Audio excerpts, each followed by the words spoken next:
All right, with question number 10, we're going to explore Le Chatelier's principle again. So for part A, at equilibrium, are the reactants or products favored? In order to determine that, we have to look at our KEQ value. This is a small value, so our reactants are favored because KEQ is less than 1. Now we want to complete this table. So it says if we increase the N2, that's over here on the reactant side. So if we increase this, we're going to shift the equilibrium to the right, which means our NO concentration is going to increase. Does changing the concentration change KEQ? No, so there's no change. Only temperature changes KEQ.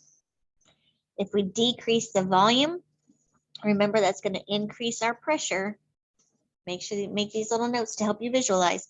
We just look at our gases, but we have 2 moles of gas on the reactant side, 2 moles of gas on the product side, so there's no change.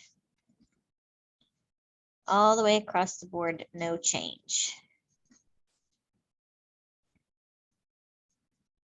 If we increase the temperature, okay, now we have to look at our delta H value. Delta H is positive, which means this is an endothermic reaction. So our heat is over here on the reactant side.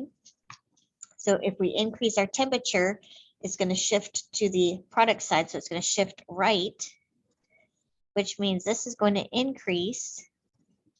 And because we're making more products, this concentration is going to increase. That's on the top in our numerator. If we look at KEQ value, or our expression, just really quick, NO squared. You won't have to write all of this. You could just put increase, decrease, or stay the same.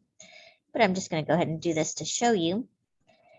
Since we're moving to the right and our NO concentration is increasing, these concentrations are going to decrease. When our numerator increases, KEQ is going to increase. And then if we decrease the O2 concentration, that means it's going to shift to the left, which means that our NO is going to decrease in concentration. And remember, changing concentration will have no change, no effect on the KEQ value.